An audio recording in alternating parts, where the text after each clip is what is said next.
আজকে ছিল আমাদের নিমন্ত্রণ, তাই রেডি সেডি হয়ে চলে গেলাম নিমন্ত্রণ বাড়িতে। নিমন্ত্রণ বাড়িতে গিয়ে মাত্র ভাত খেতে বসে পড়লাম। অনেক অনেক খিদে লেগেছিল আমার। প্রথমে চলে আসলো সাদা ভাত, তারপর দিল মুগের ডাল। মুগের ডাল আমার অতটা ভালো লাগেনি, মোটামুটি হয়েছিল। শুকনো মরিচ দিয়ে একটু মেখে খেয়ে নিলাম, মোটামুটি লেগেছে, মোটামুটি মানে মজা হয়েছে। তারপর চলে আসলো মুড়িঘণ্ড। মুড়িঘণ্ড কার কার ভালো লাগে? আমার তো মুড়িঘণ্ড অনেক ভালো লাগে। আজকের মুড়িঘণ্ড গুলো একদম আমি প্রথম খেলাম কচু দিয়ে মুড়িঘণ্ট রান্না করা হয়েছে। এই কচুগুলো মাটির ভিতর আলুর মতো যে কচুগুলো থাকে ওই কচুগুলো দিয়ে রান্না করা হয়েছে মুড়িঘণ্ট। বিশ্বাস করবেন না, অনেক অনেক মজা হয়েছে মুড়িঘণ্ট গুলো। মুড়িঘণ্ট দিয়ে খেতে না খেতে চলে আসলো রুই মাছের পাতলা ঝোল, একদম ঘরোয়া স্টাইলে। দেখে নিশ্চয়ই আপনারা বুঝতে পারছেন রুই মাছের পাতলা ঝোল কিন্তু আমার অনেক অনেক ভালো লেগেছে।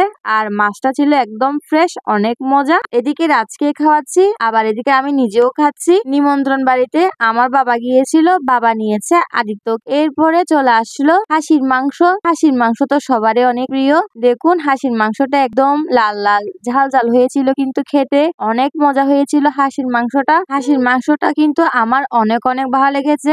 হাঁসির মাংস নেওয়ার পরে কিন্তু আমি আর অল্প বাঁচিয়ে নি, বাদ দিয়ে খেয়ে নি হাঁসির মাংস দিয়ে। এরপর চলে আসলো অম্বল। অম্বলটা আমি ভিডিও করতে পারিনি। এই ভিডিওটা কেমন লাগলো অবশ্যই কমেন্ট করে